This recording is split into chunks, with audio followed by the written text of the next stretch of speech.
So this is the Fostex R8 without the front cover, but that's because I have worked on it and I have recalibrated it.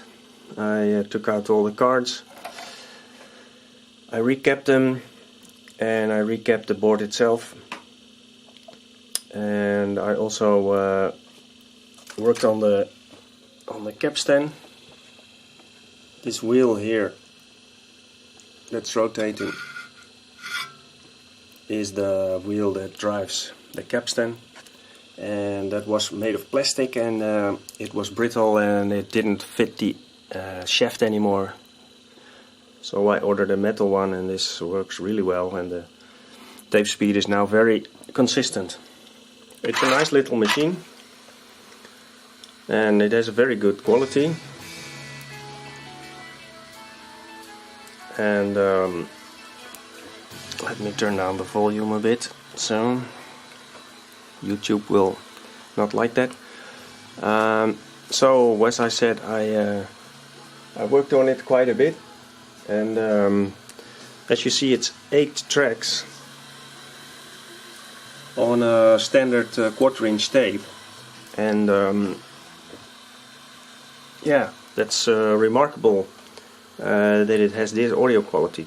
Of course, it runs 38 centimeters per second, and it has Dolby C, which I use in this recording because, well, the noise in the silent bits is, yeah, you hear the tape noise, so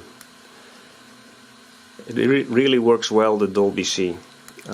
Even after calibration, it's a very good sounding deck.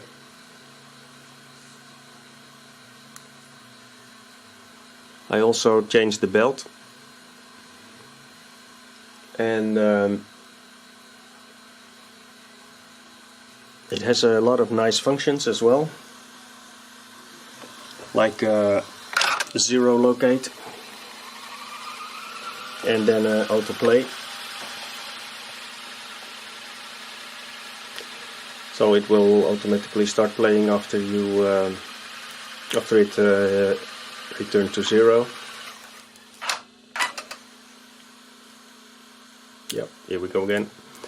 And it has a lot of functions, like for instance, if you want to arm one of the tracks, you can press the save ready, and then you press 1, and you see that track 1 is going into ready mode, track 5. And if you want to do them all, you can say 1, 2 through 8, and then they all go, or you can clear it. That's a lot of functions, and there are loads of functions in this. I still have to read the manual what this does exactly, zone limits, and of course for professional use you have the punch in out for start stop and play locate. Those are cinch connectors. We have the pitch control, which of course is missing in my deck, and there is several options to have the meters running. This is with peak hold and permanent peak hold. Yeah, it's not so useful, I think, but so I have it on normal. And yeah, it's a very nice deck, very good quality. There's a lot of oomph in the sound. I'm very pleased with it.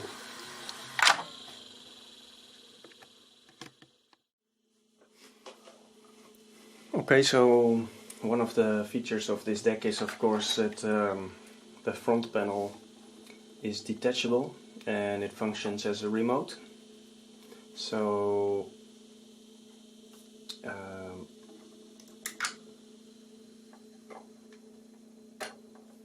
this is the plug, and there are extension cords available. I have not found one, but I guess that back in the day You could easily order one by Fostex, and then you could extend this.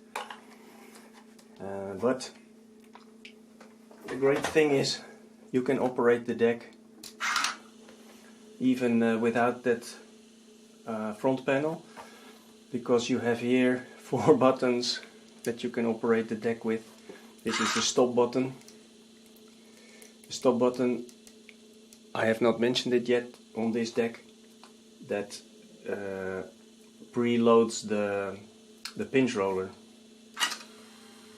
This is play. See?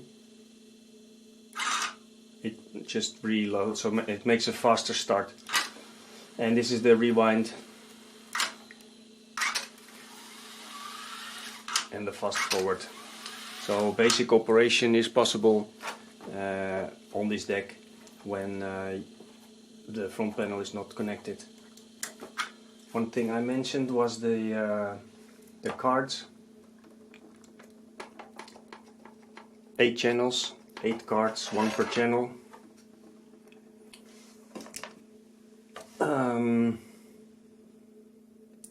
This is the record and reproduce amplifier in 1 card, and it uses this connector on the back.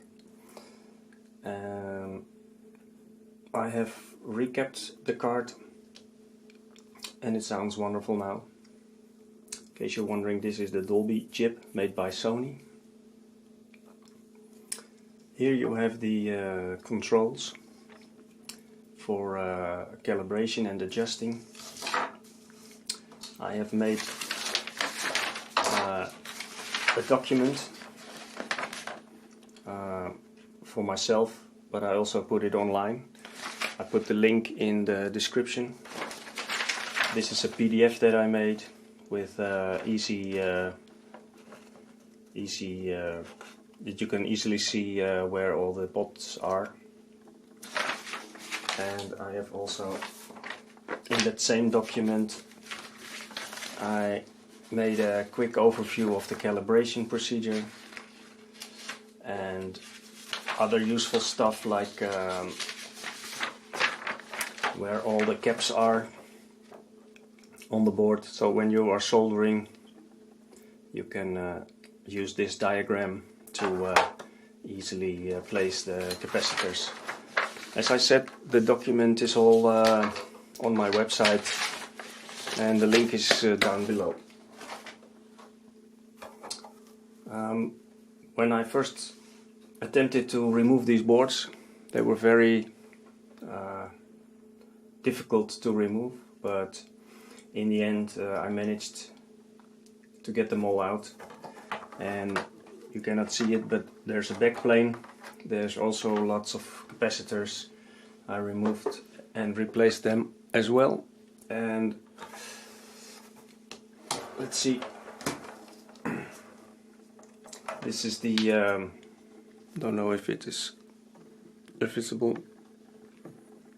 This is another print on the back of the machine with the power supply caps. I've also replaced them, and all the caps here I have also replaced them.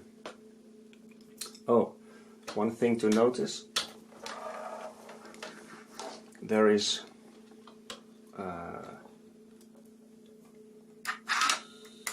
yeah, just checking if it is off. There is one cap here. It's the red one. I don't know if it is visible.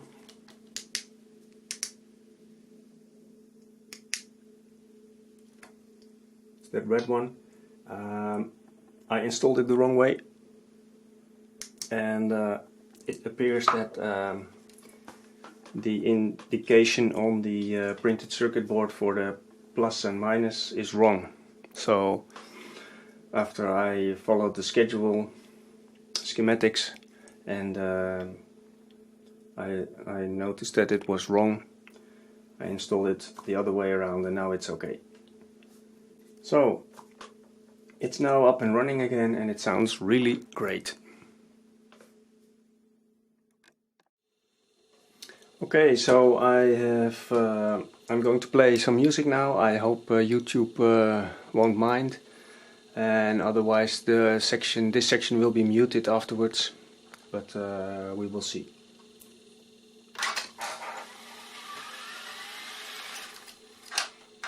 I've seen all good people turn their heads each day.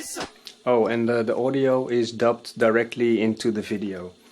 It's not through the mic of the camera, it's through these cables, and it will be edited into the video.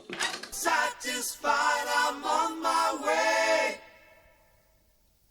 I've seen all good people turn their heads each day. So satisfied, I'm on my way.